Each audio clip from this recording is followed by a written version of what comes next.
नमस्कार. प्रुडंटच्या अनस्पीकेबल ह्या कार्यक्रमान तुमकां मीनाक्षी म्हांबरेचो मायमोगाचो येवकार.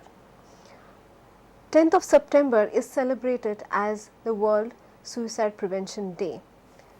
Suicide ह्या विशयाचेर उलोवपाक आमकां जड दिसता. It's painful and it's difficult to talk about, and we don't want to talk about it. But the hard fact remains that it is happening around us and we need to deal with it.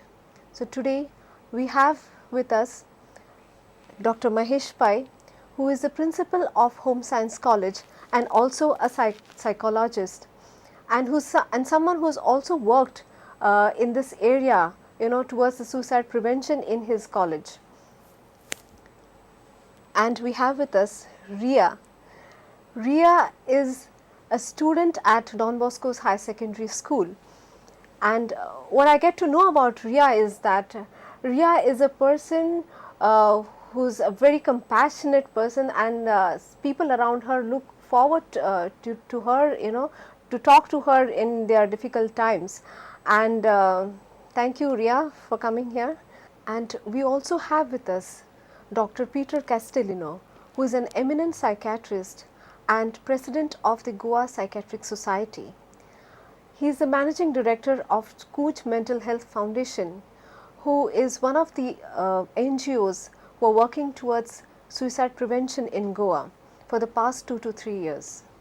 Welcome, doctor, for the program. Thank you. Let me begin with asking you, Ria, what do you think are the major challenges young people of today are facing? I think one of the major challenges is first the judgmental society we live in. I think the world has become such a difficult place because mostly, when we want to be something, when we want to be ourselves, we want to experiment, we want to have different experiences. We can't because we hear our parents telling us, our teachers telling us, what will society say? That society doesn't approve of the way you dress, the way you talk. Going out late at night also is not allowed. So I think that's where the pressure comes in, and you're forced to be someone you are not. You're forced to do things that you don't want to do, and I think that's where the frustration builds up, and that's how you feel like you don't belong here, and there's a lot of pain and suffering because you're just trying to get out of it, you're trying to find your way with those boundaries. And I think that's where youngsters get so frustrated that they feel like they just want to end their life, they want to end their suffering. They take up to so you see, there's no one to actually listen to them. Yes. Yeah.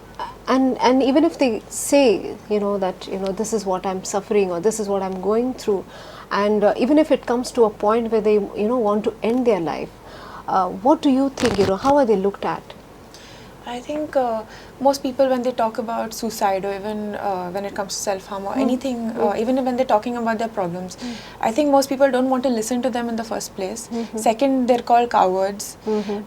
So that is why I feel they don't want to talk about it. And even when you're calling them a coward, it's also like you're challenging them and telling them your problem is not big enough, that no, you're not going to commit suicide because you're just joking. You can't do it. You don't have the guts to do something like that. So then I think what they want is they want to show you what life is without them. They want to take revenge. I think it goes there then once you start saying all these things to them. So it's mostly, even doctor, I see people say that those people who say that I'm going to commit suicide, they will not commit suicide. If you say okay, he's just saying it, the moment he says. What do you think? Most people think. They think that if a person says that he wants to commit suicide, then he will not. It's a misconception.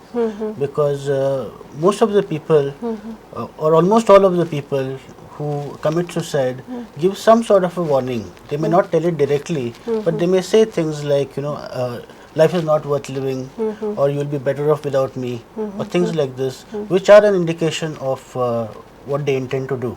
Yeah, and these are the things which are not picked up by people around them. Right. But there's also one more angle to it, like that these days we hear a lot of children threatening their parents. Right. Maka bike din alar auju ditlo, or mobile phones ay maka. What do you think? How do the parents take them seriously? This is a long-standing problem, and it is probably a problem which is created by the needs and wants of society today.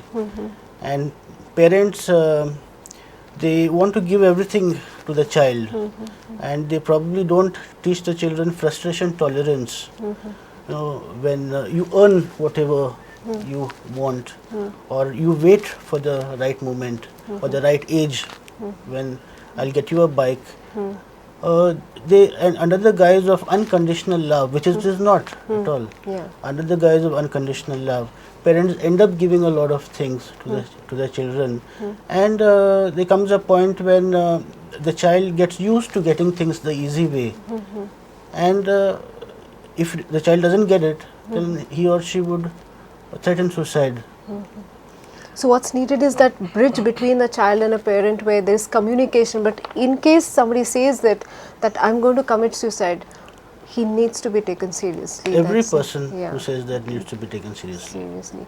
There's one more point, Ria, you brought out about the cowardness, and I would like to ask the doctor, this is something that, I hear you also share with me about, when you do programs and people come up and say that, it's a very, very strongly they say that those people are cowards, they're weak, So what do you think about? Very interestingly, the more programs we've been having and when we talk to people, this element comes out very strongly that there's a huge section of people that think that people who commit suicide or even think about it are cowards.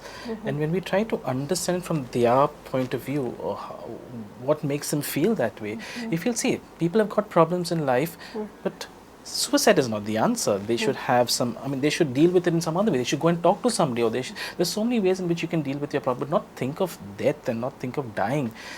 And very interesting, when we go through the whole program, and at the end of it they say, oh my God, they weren't really cowards, but it was we who didn't give them that listening ear. It's like we say, talk to your parents, but if your parents are not available to talk to you, or as Ria said, they are there, they're listening to you, but they are very rigid about what they want and what they expect from us, so they will not really give us what we really need. That listening is incomplete, and then the frustration builds up and builds up and builds up, and then they're talking to so many people, and they're not getting that kind of help. So they reach that point where now, if life is not giving me a solution, maybe that becomes an option. And this is something which I hear day in and day out, and when people talk about the frustration, because they have gone for help. As Dr. Mahesh also said, they have spoken it out. They have given out those warning signs, but it is we who have not really listened to it. So who is the coward? So in a way, it's people who are around them they are cowards. They're not ready to look at that's the problem around there. Ria, I also would like to ask you, what are those reasons, what are those challenges that people say? I mean, relationship is, I guess, one of the top in the list, and there are many more which we'll talk about. So can you tell something about it? What as a young person, what are the major challenges that people face? I think what I've seen mostly is everyone thinks they need to be in a relationship, that you need to have this love, you need to be pampered, you need to have someone there for you. But what happens is maybe the relationship goes fine for say a year, maybe 1.5 years, but then there comes a point where it becomes difficult, because it's not so easy being in a relationship with someone. I mean, it takes a lot, and I think being so young, when we're just getting into relationships because, I don't know, maybe because everyone is, maybe because we're in love with the idea of love, and we think we need love in our lives right now to make it more interesting or whatever, so I think that's where it all starts, where we think we need love. We don't actually need love. I mean, no one really needs love. We forget to love ourselves first, and we're loving someone else without loving ourselves first. I think that's where we go wrong, where we're not understanding each other then, and there are fights, and other things, there is then people cheat because you're not sure. I mean, at 17 or even 18, you cannot decide who you're going to marry. So I think getting into a relationship doesn't make sense at this point because you're not sure who you want to be with. So that's when people start cheating, people start doing other things which is not acceptable. The fights And a start. part of this relationship also, I see stress, exam stress, and your educational stress is one of the factors. What do you think, doctor? What are the other reasons where a person commits suicide? Commit suicide? Yeah, we talk about all these the issues like relationships, and we talk about exams, and we talk about society changing. Yes, they do play a role. But again, if you look at it more closely, you put say 50 people who've had a problem with a relationship. Not all will cope with it negatively. There'll be a small percentage who will really not be able to handle that, and that will get to them. And that's what I think Dr. Mahesh was trying to say. It's the coping, it's the coping that we need to teach people. And over here, we have seen, and it's been researched, that mental illness, untreated mental illness, or even mental illness, if it's not yet fully treated to a level where the person's okay, is a huge cause for people to start thinking of suicide.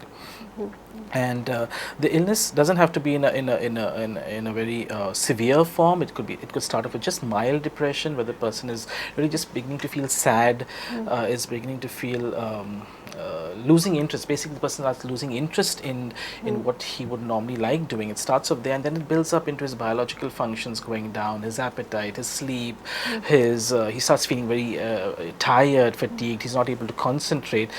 And because of these aspects, he's not able to perform. And when he's not able to perform, and he has to perform, like he's a college going student, he has to perform in his exams, or she's a mother and she has to care for her child, or he's a father and he has to look after his family, and he's not able to even go to work to earn his daily living, he begins to feel helpless, he begins to feel useless. And that's when that hopelessness starts coming in, and the thought of, maybe if I can't live in this on this world, I mean, then maybe death becomes an idea. So mental illness is a huge thing. Depression, anxiety disorders can contribute. Besides this, there's addictions, alcoholism, drug addiction, smoking. This again is a huge contributory factor for anyone thinking of suicide, because they're mind-altering substances. So the person sometimes not able to think straight. So what I see, what I hear from what you say, doctor, is that mental illness is one of the major reasons, and people don't go for help, and it's mostly undiagnosed. So, doctor, I would like to ask you, what is it that stops a person from taking this, help? And it's a social stigma, and I want you to talk on this stigma. Yeah, first and foremost, for a person to admit that he or she feels suicidal is very difficult, and for other people to pick it up also around him or her, many times they are not very sensitized, and they can't pick up the signals. Then there is always the fact that any kind of mental illness or disorder is looked upon as something which is negative, which is bad, and which is not the right thing. Like if you have a stomach ache, you go to a doctor.